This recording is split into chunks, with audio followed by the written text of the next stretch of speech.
Porque bueno, en este país ningún niño tendría que estar trabajando. O sea, los niños menores de 14 años, bueno, ahora ya con la reforma, ningún niño menor de 15 años tendría que estar trabajando.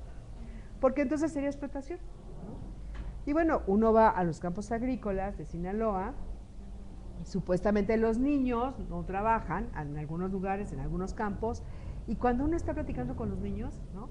Les preguntas, ¿trabajan? No, no, yo no trabajo, ¿no? Y ya con el paso del tiempo, haciendo las dinámicas y todo, y los dibujos, y dices, bueno, a ver, explícame qué fue lo que hiciste. Bueno, esto es cuando venimos aquí, de Guerrero para acá, y bueno, aquí es donde trabaja mi papá, y yo voy y le ayudo. Okay. Entonces dices, ok, él no trabaja, él le ayuda, ¿no? Y claro, algunos niños dicen, bueno, te pagan o no me pagan, pero yo le ayudo a mi papá para que le paguen más. Entonces tú ves a niños de 9, 8, 7 años cargando cubetas, haz de cuenta las pinturas, ¿no? Llenas de jitomate, ¿no? De chile. Jornadas igual que un adulto. Si se van a las 5 de la mañana, el niño también se sube a la camioneta a las 5 de la mañana a 6 de la tarde.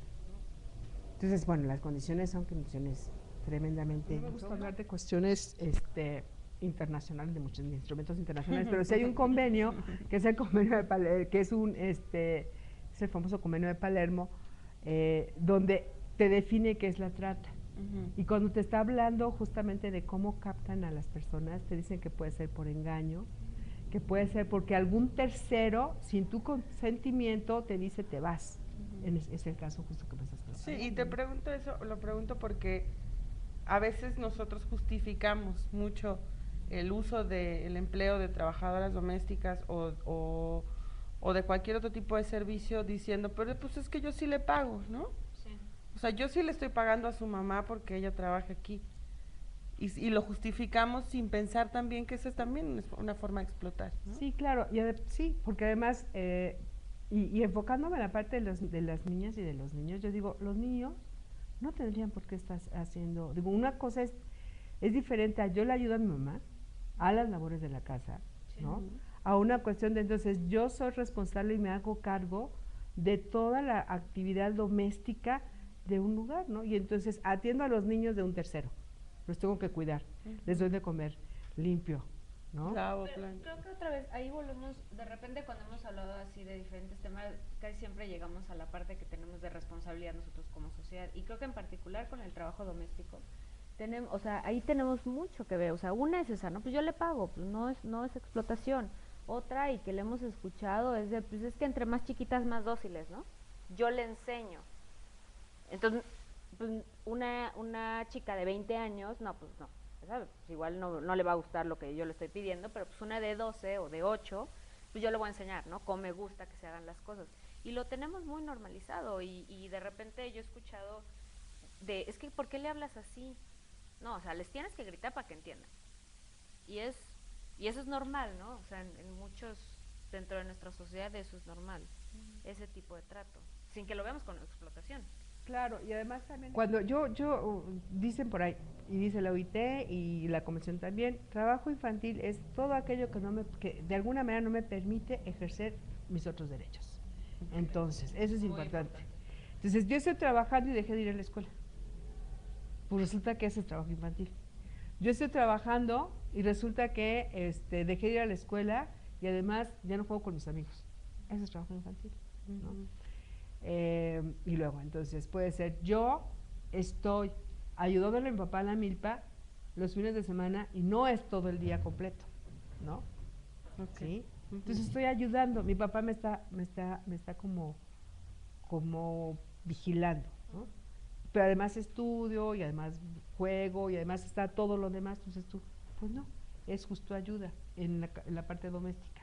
Okay. Yo estoy en mi casa cocinando, pero mi mamá está ahí enseñándome, ¿no? Eso no es trabajo, ¿no? Claro. Eso es ayuda, ¿sí? Sería trabajo, entonces, sí, mi madre no está y yo cocino, porque es un trabajo riesgoso.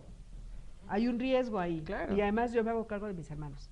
No hay ningún adulto, y el adulto soy yo, que tengo 7 años. Y me hago cargo de mis hermanos que tienen 2, 3 años. Ese es trabajo infantil, ¿no? Porque entonces ya no voy a la escuela, y además de ir a la escuela, el derecho a la educación no solamente es voy a la escuela, sino hago la tarea, estudio y demás, ¿no? Participo, exactamente. Común. Infancia Común es una organización de la sociedad civil. Iniciamos el trabajo en 2006 y el trabajo que desarrollamos es un trabajo por la protección de los derechos de los niños y niñas en situación de trata, y hemos ampliado el trabajo poco a poco, porque así lo exige la realidad, a mujeres, niños y niñas en situación de trata. Hemos venido haciendo capacitaciones, talleres, tenemos diferentes vertientes, tenemos también un diplomado contra la trata de personas con la Universidad Iberoamericana. En este momento estamos en el 6º diplomado, van más de 400 diplomantes. Sí. Aquí hay 2 excelentes alumnos. Hemos generado redes en diferentes espacios de la Ciudad de México, trabajamos en varias delegaciones, trabajamos en varios estados de la República, también capacitando a través de escuelas, centros comunitarios, y trabajamos entonces pues con los niños, con los maestros y con los padres, tratando de ir como modificando estas formas de vernos, sentirnos y pensarnos como objetos, y tratando de identificarnos como sujetos de derechos, niños, niñas, mujeres, hombres. Hay estadísticas, hay estudios que hablan de que entre el 25 y el 30% de la población femenina ha sido abusada en algún momento de su vida. Y yo diría que hasta es más grande, porque si tomamos como abuso también ese tocamiento, ese rozamiento, etcétera, pues o la exposición que es algo también me parece que de pronto es muy común en todos lados, ¿no? Exponer a los niños a la fotografía, a las películas, aunque no exista rozamiento, no exista tocamiento, que también es abuso sexual. Es parte del abuso pero sexual. Pero sobre todo en el círculo cercano, yo sí soy de la idea de que el 25% se queda muy corto la estimación. Sí, a mí me parece que es corta.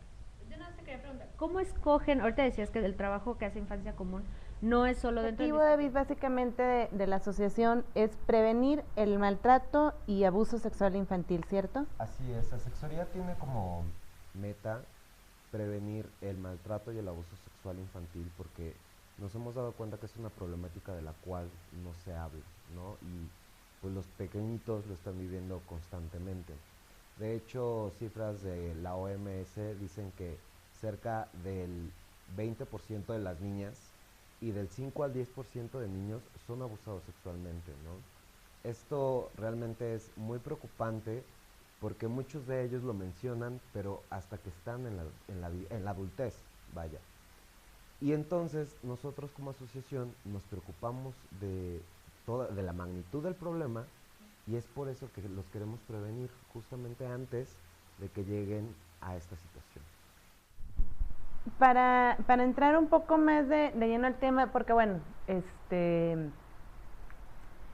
como decías ahorita, es un tema difícil, y comentábamos fuera del aire esa nula costumbre casi de hablar sobre el tema, no nada más en la familia, sino en la sociedad, ¿no? ¿Qué le podrías decir a las personas que nos escuchan y que nos ven? ¿Qué es el abuso sexual infantil? ¿Qué es lo que qué acciones se pueden interpretar pues como abuso sexual infantil? Okay. Bueno, primero hay que tomar en cuenta que el abuso sexual infantil se da a partir de que el agresor, ya sea un adolescente o un adulto, incita al menor, ya sea por persuasión, coerción o seducción, a una actividad, a realizar algún tipo de actividad sexual, ya sea con contacto físico o sin contacto físico.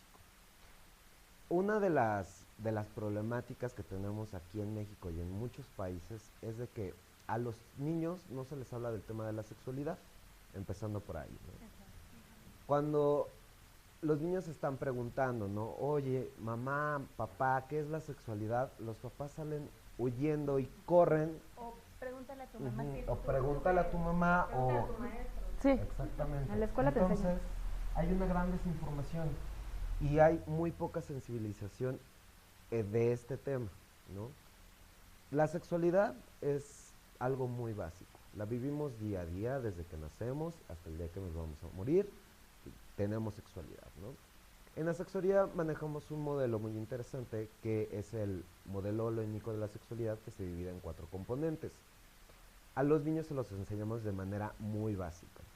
Con la sexualidad te permite amar a otros, con la sexualidad te permite cuidarte a ti y cuidar a los demás, te permite tener vínculos afectivos y sobre todo te permite tener algo que se llama erotismo, que significa el placer que obtienes al realizar diferentes actividades, ¿no?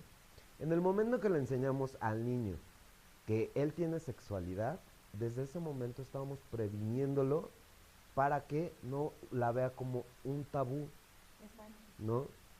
Pero también algo bien importante es que les enseñamos a mencionar sus partes privadas, sus genitales, con el nombre adecuado. Porque a pesar del nivel... Protuberancias, por ejemplo, ¿no? Porque en muchas ocasiones, pues siempre, ay, tu cosita, tu pajarito, tu mariposita, y le ponen 1000 sobrenombres.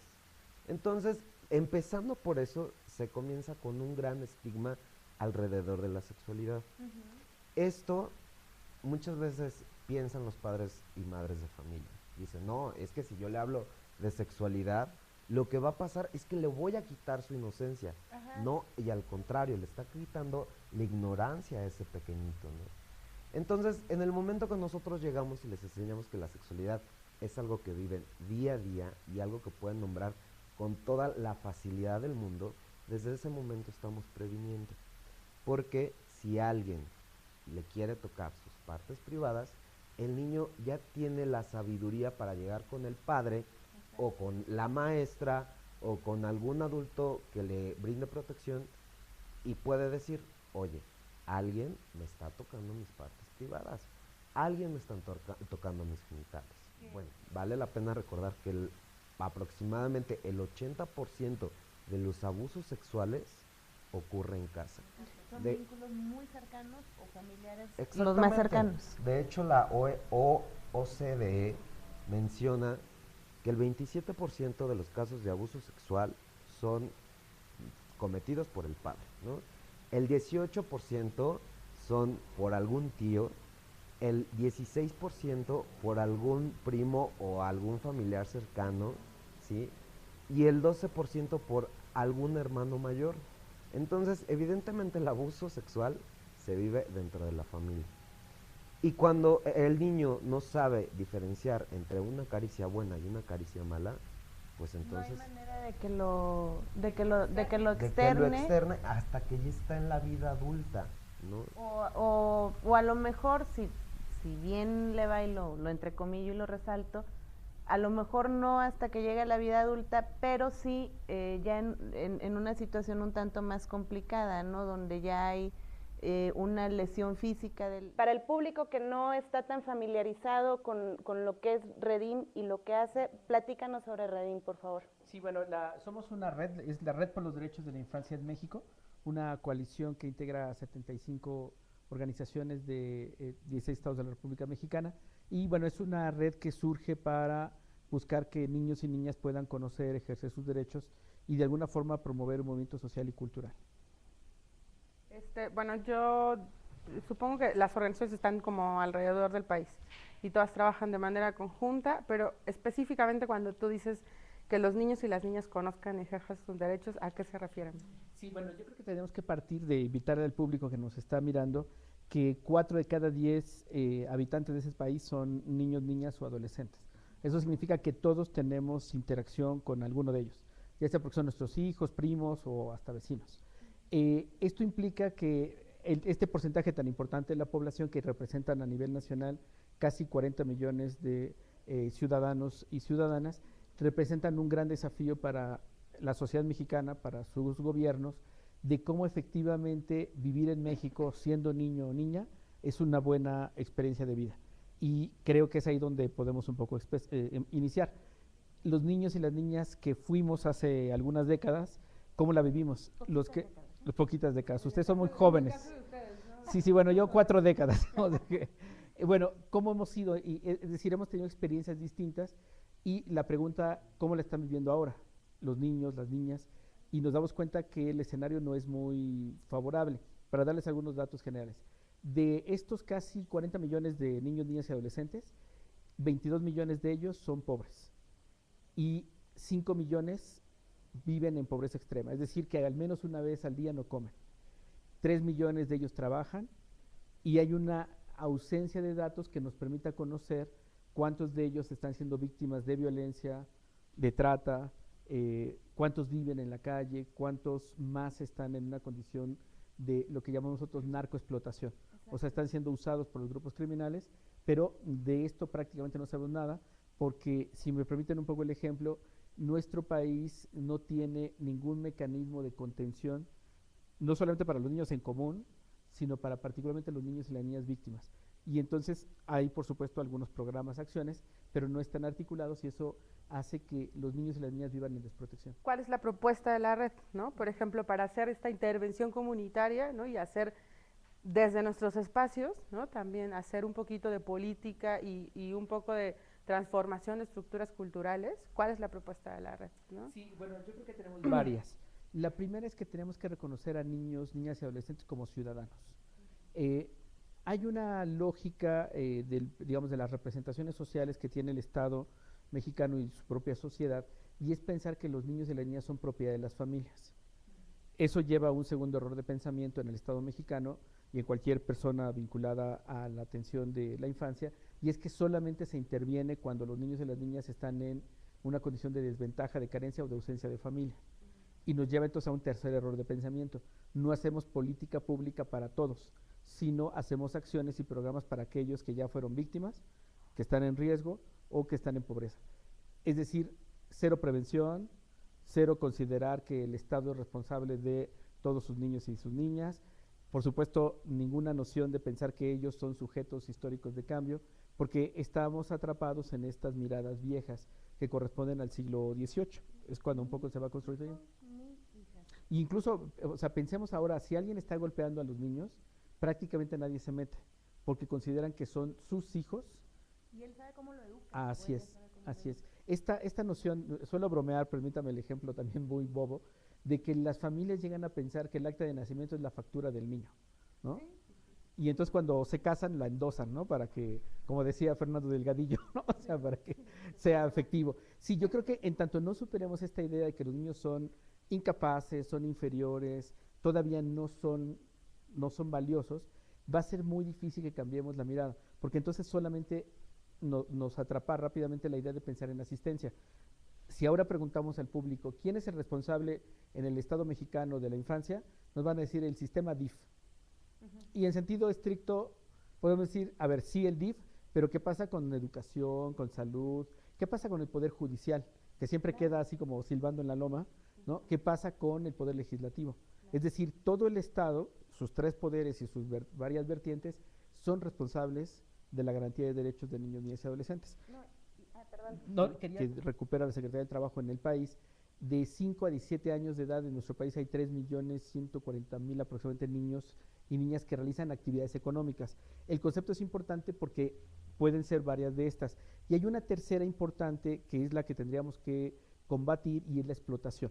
La explotación económica, que se traduce en que generalmente se beneficia a alguien no de la familia o no de su comunidad, que por supuesto significa una exigencia a su capacidad humana, ya no tiene ninguna posibilidad de ir a la escuela, de recreación y demás, y se genera o se le exprime, digamos, una generación de dinero o de capital en beneficio de un grupo, de una industria o demás. Eso es un delito y tendríamos no que compararlo. Parte del debate que hemos tenido con la Organización Internacional del Trabajo es que no apunta claramente a los temas, sino que decir trabajo infantil y vamos a erradicarlo es muy amplio, no ayuda.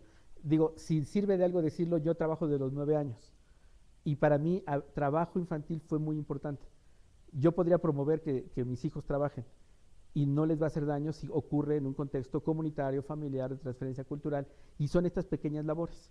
Entonces, creo que esos son los debates que tenemos que empezar a dar, porque de otra manera, cuando la autoridad actúa... Tenemos una fundación que se llama Fundación de la Mano por la Justicia, y a lo que nos dedicamos es a defender a niños, niñas y adolescentes que sufren algún tipo de violencia, que puede ser física, sexual, principalmente en nuestro campo de acción, y psicológica.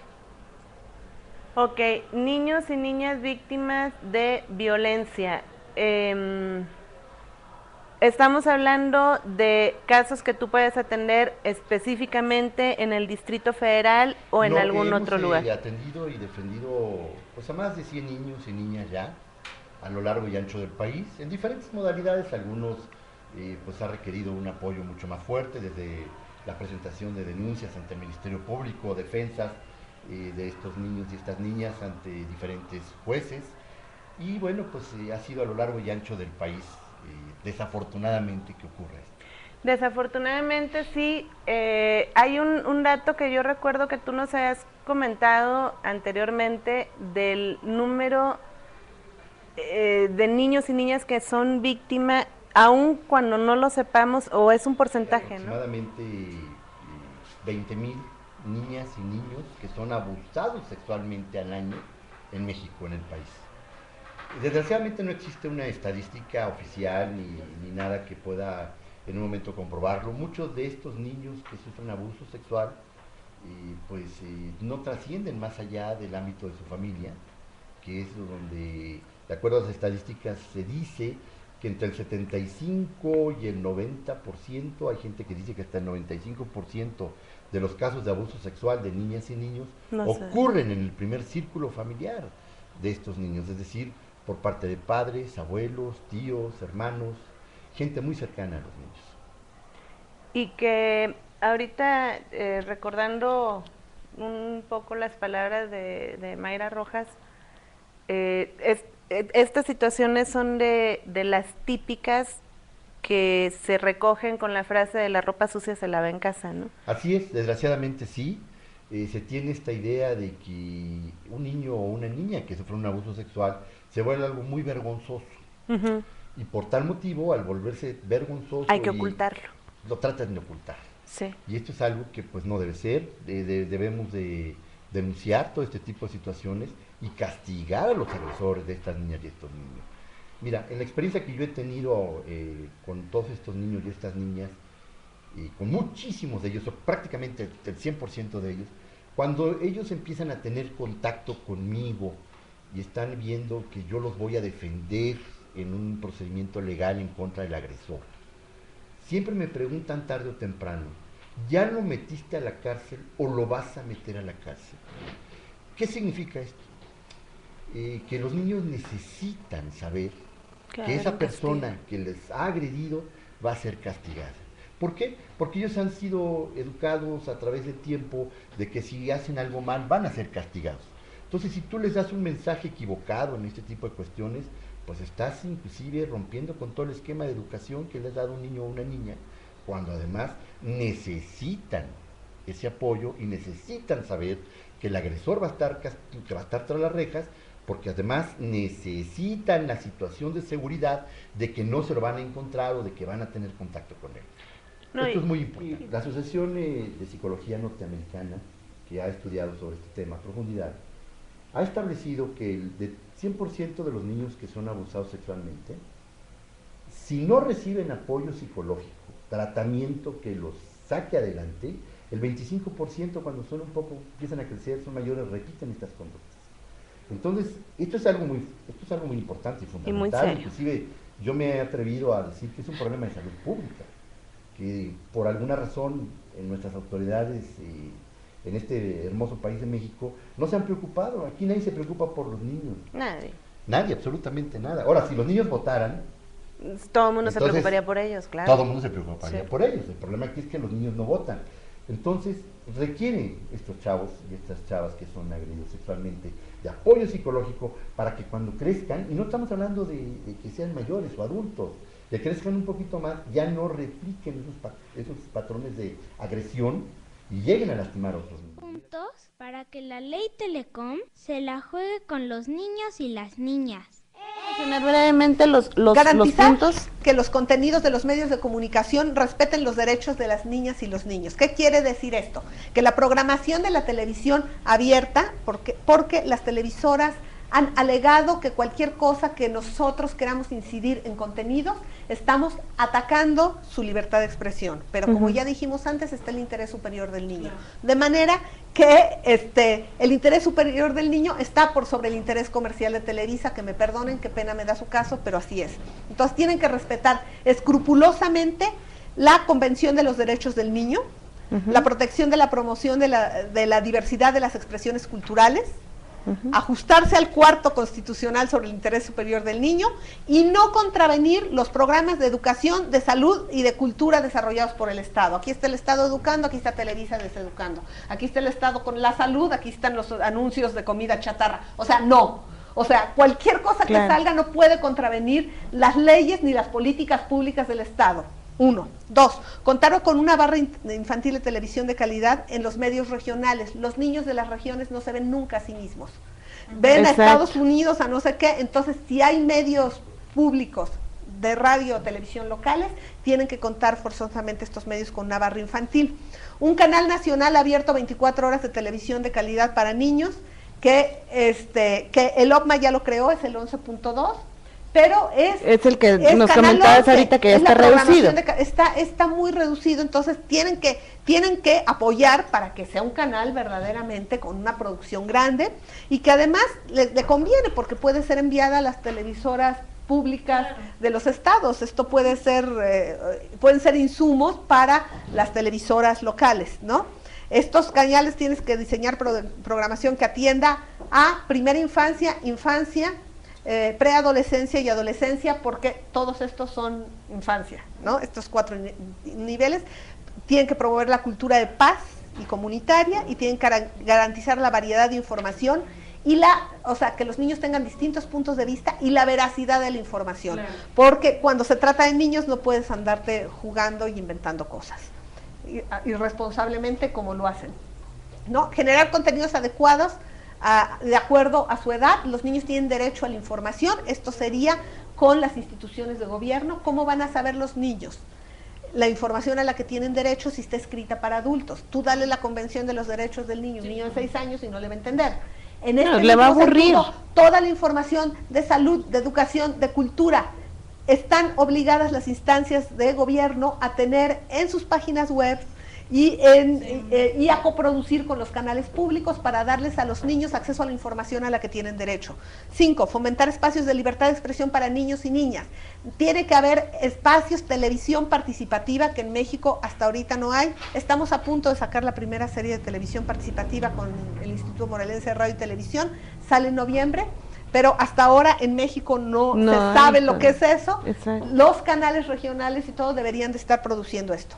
Vigilar que la publicidad dirigida a niños respete sus derechos. La publicidad, a mí que me perdonen, pero tiene que estar vigilada. Los señores no pueden hacer lo que se les pegue la gana. Estamos hablando de niños. Entonces, aquí estamos proponiendo que el IFETEL, que es el órgano regulador encargado, junto con las agencias de publicidad y los medios de comunicación, tienen que crear un reglamento de publicidad que cambie cada 3 años, como cambian los medios, porque inventan una nueva forma y vuelven a violar lo que teníamos. Exacto. Entonces, hay que crear esto. 7, crear un fondo de producción de contenidos de calidad para niños y niños, concursable. Esto quiere decir que todas las instancias de gobierno tienen que tener el 35% de los fondos concursables y enfocados y dirigidos a la infancia. Y tiene que haber un fondo especial para producir audiovisual, internet, videojuegos de calidad para la infancia. 8, contribuir a una agenda, construir, este es importantísimo, una agenda digital para la infancia, porque parece que el artículo constitucional que cambiaron con Peña Nieto se va a quedar en inclusión digital, o sea, vamos a mandarles computadoras y conexión a internet. ¿Para qué? Para que los niños se conecten a los canales de televisión, que ya, o sea, bien, gracias, y los contenidos que, y la alfabetización digital, que tiene que haber programas desde la SEP, desde kioscos digitales y en el mismo internet de alfabetización digital para que a los niños, o sea, ¿de qué te sirve que la información está ahí si los niños no saltan la barrera de lo que sale en la tele? No sirve absolutamente de nada que haya maravillosas páginas de internet con maravillosas posibilidades y herramientas para los niños y ellos no saben que existen. Entonces, esto es trabajo de alfabetización digital. 9, desarrollar áreas especializadas en el IFETEL y el OMPA para niños. O sea, el IFETEL, formaron el IFETEL con puros ingenieros. O sea, y todavía Lozano tiene el descaro de decir, ay, todo el mundo me salió experto en telecomunicaciones. A mí que me perdone el señor, los expertos en telecomunicaciones no son nada más los ingenieros. Los comunicadores, los expertos en derecho, los expertos en educación, en pedagogía, ¿de qué está hablando? Entonces, hay que crear en el IFETEL un área especializada en infancia para que pueda defender los derechos de la infancia. 10. Aquí nos estamos aventando el tropo de la uña a la sociedad civil. Como ya van a decir que ya hay 2 consejos. Va a estar el consejo del COFETEL y el del OMPA, que ya los tiene que crear el Estado. Nosotros estamos diciendo desde Redim, nosotros vamos a crear el Consejo de Audiovisual e Infancia, con especialistas, con gente de universidades, con pedagogos, con educadores, con padres de familia y con ciudadanos que estamos interesados en que los niños tengan mejores contenidos y de calidad en medios, y queremos